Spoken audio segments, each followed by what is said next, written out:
শ্রীনাথ আজ অফিস থেকে একটু তাড়াতাড়ি ফিরেছে। গতকাল অরুণাভর সাথে একটু মনোমালিন্য হয়ে গেছে।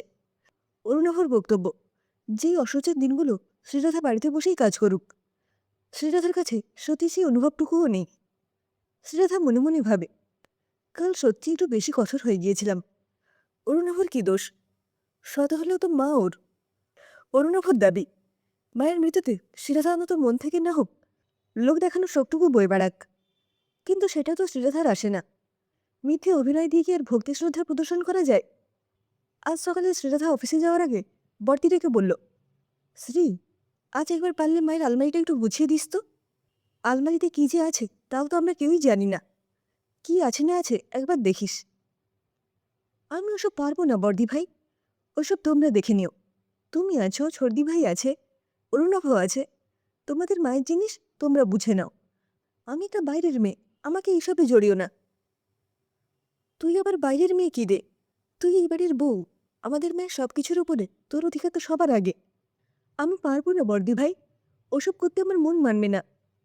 অরুণাভর বর্দি সুচেতা আর ছর্দি সুনিতা দুজনেই জানে যে শ্রীরাধার শাশুড়ি বা শাশুড়ির কোনো জিনিসের ওপর কোনো আগ্রহ কোনো কালেই ছিল না, আর থাকবেই বা কী করে। যা ব্যবহার করতো মা শ্রীরাধার সঙ্গে, তাতে শ্রীরাধা যে 5-6 বছর শ্বশুর শাশুড়ির ঘর করেছে এই অনেক। কিন্তু শ্রীরাধা মেয়েটা খারাপ নয়, বরং তাদের মায়েরই দোষ ছিল অনেকটা। অরুণাভরা 3 ভাই বোন জানত যে তাদের মা অলকা সেন মনে মনে শ্রীরাধাকে হিংসে করতেন, আর তার থেকেই তিনি নানাভাবে মানসিক নির্যাতন করতেন একমাত্র ছেলের বইয়ের ওপরে। কিন্তু সে কথা কোনোদিনই ভাই বউকে বলেনি ননদরা। কথা বাড়ালে যে নিজের মায়ের দোষটাই বেশি করে প্রকট হবে। তবু এই অসহ্যের সময় আবার যে মেয়েটা সেই শাশুড়ির পারলৌকিক কাজ করার জন্য শ্বশুর বাড়িতে ফিরে এসেছে, সেটাই বা কম কথা কি। এখন মায়ের সব জিনিস ভাই বউ যাতে বুঝে নেয়, সেই চেষ্টাই করে যাচ্ছে 2 বোন। তাই সুচিতা স্ত্রীকে বলে, যা বলছি শোন, মন চাক বা না চাক, আলমারিটা তুইই গুছবি। বেরোবার সময় আর কথা পারে না শ্রীরাধা। দুপুরে অরুণাভর সাথে কথা বলার সময় সকালের ঘটনা জানালে অরুণাভ বলে, দিদির কথার মান রাখতে একবার গুছিও আলমারিটা। যে চলে গেছে তার জন্য যারা আছে তাদের মনে কষ্ট দিয়ে কী লাভ। আজই বাড়ি ফিরে একবার দেখো আলমারিতে কি আছে বা না আছে। তাই আজ অফিস থেকে একটু আগেই ফিরেছে শ্রীরাধা। অসহজ পালনের সময় অফিস করা একটু কষ্টকর ব্যাপারই হয়ে যায়। অরুণাভ অফিসে বসে কাজ করলেও শ্রীরাধা অফিসে কোনো দরখাস্তই জমা করেনি এরকম কোনো আবেদন করে। শাশুড়ির জন্য তার কিছুই করতে ইচ্ছে করে না, তবুও বসেছে আজ তার অপ্রিয় কাজটা করতে। আলমারির ভেতরে শাশুড়ির নতুন পুরনো কিছু শাড়ি, চাদর, শাল, শীতের পোশাক এক একটা তাকে আলাদা আলাদা করে রাখা। তার মধ্য থেকে কি যে গুছোবে সেটাই বুঝতে পারে না শ্রীরাধা। এমন সময় একটা কাপড়ের দল থেকে একটা বড় কাগজ ভাঁজ করা অবস্থায় তার নজরে পড়ে। কাগজের ভাঁজটা খুলে শাশুড়ির হাতের লেখা রেখে বিরক্ত হয়ে আবার ভাঁজ করতে চাই কাগজটা। শাশুড়ি তার অপটু হাতের লেখায় কাকে কি লিখেছে তা জানার ইচ্ছে করে না তার। কিন্তু ভাঁজ করার সময় চিঠিতে তার নাম দেখতে পায় সে। তখন পাতা উল্টে চিঠি শেষে দেখে লেখা আছে, ইতি তোমার শাশুড়ি মা। অনাগ্রহী হয়েও শ্রীরাধা চিঠিটা পড়তে উদ্যত হয়। কি এমন কথা আছে চিঠিতে যা অলকা সেন জীবিত অবস্থায় শ্রীরাধাকে বলে যেতে পারেননি? শ্রীরাধা চিঠিটা পড়তে শুরু করে। স্নেহে শ্রীরাধা, আমার স্নেহের সমাধানে খুব অবাক হচ্ছে নিশ্চয়ই। হওয়ারই কথা।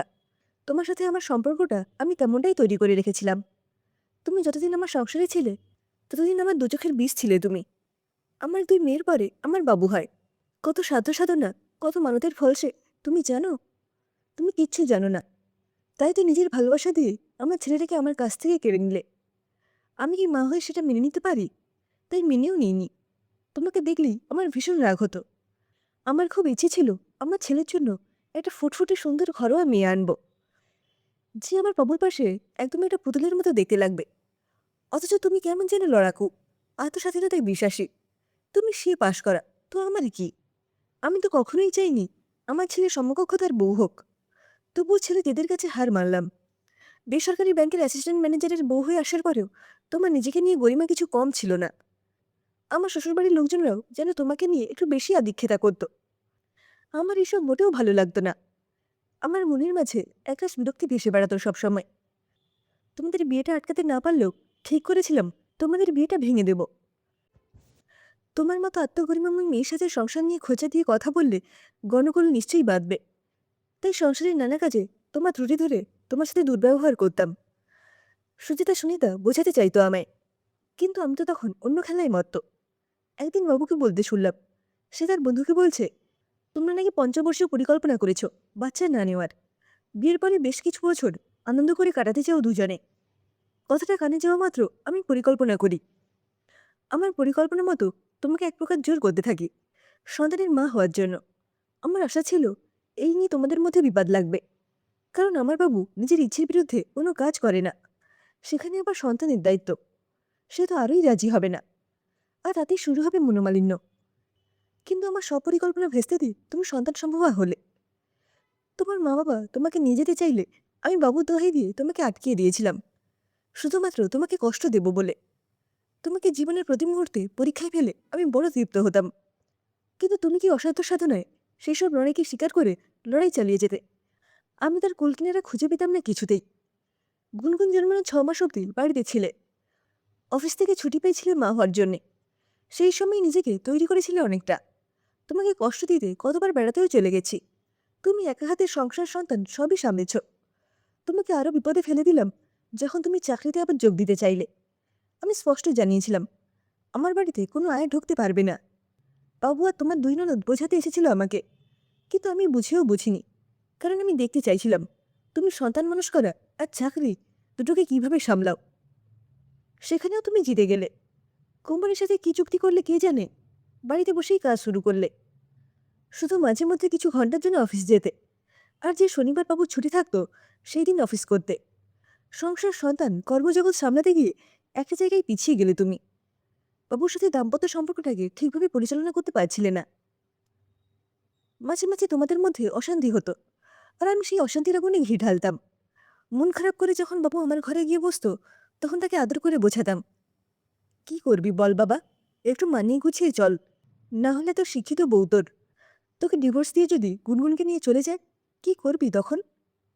আমার কথায় বাবু চেহারায় যে বিষণ্ণতা ফুটে উঠত, সেটা দেখে আমার মনে হতো এইবার বোধহয় বিয়েটা ভাঙল।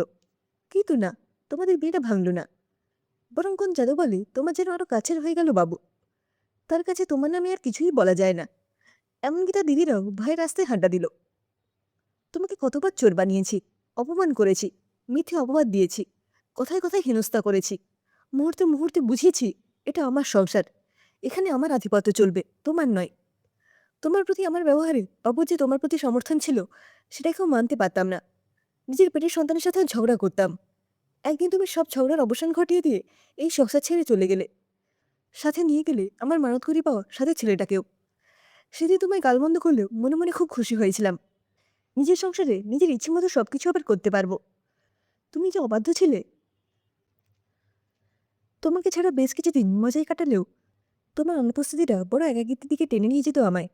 বেশ কয়েক বছর তোমাকে কি করে খারাপ রাখবো সেই ভাবনাতেই দিনের অনেকটা সময় কেটে যেত।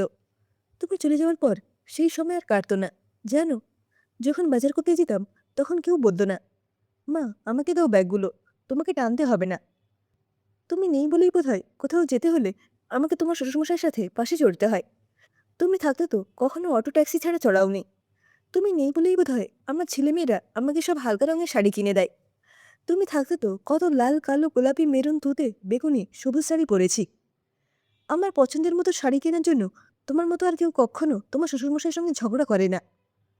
এখন দোকানপাটে গেলে সবাই বলে, আপনার মেয়ে বুঝি আর আপনার সাথে থাকে না এখন? খুব ভালো ছিল আপনার মেয়ে, আপনার জন্য খুব ভাবতো। কি জানি তুমি আমার জন্য সত্যিই ভাবতে কি না। আমি তো কোনোদিনও ভাবিনি তোমার জন্য। চিরকাল তোমাকে শত্রুই মনে করে এসেছি। শত্রুর জন্য কি কখনো ভালো কিছু মনে আসে? তবে আজ তোমাকে আমি চাই, কিন্তু মনে মনে। তোমাকে কেন কাউকেই বলতে পারবো না যে তুমি চলে গিয়ে বুঝিয়ে দিয়েছো যে তুমি আমার কাছে কতটা দামি। কিন্তু তবু এই বিভেদের গণ্ডিটুকু পার করতে পারবো না কখনো।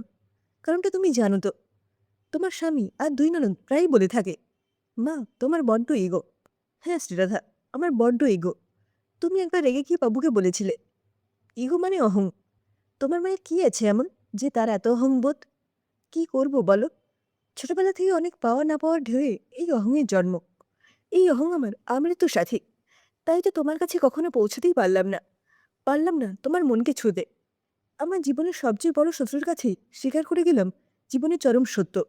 হ্যাঁ, তোমায় হিংসে করি আমি। আমার মতো একটা ব্যর্থ মানুষের সামনে তুমি শুধু জিতে যাবে, এটা তো হতে পারে না। সব সম্পর্কে কিছু প্রাপ্তি থাকে, কিন্তু তোমায় মন খুলে কোনোদিন কিছুই দিইনি।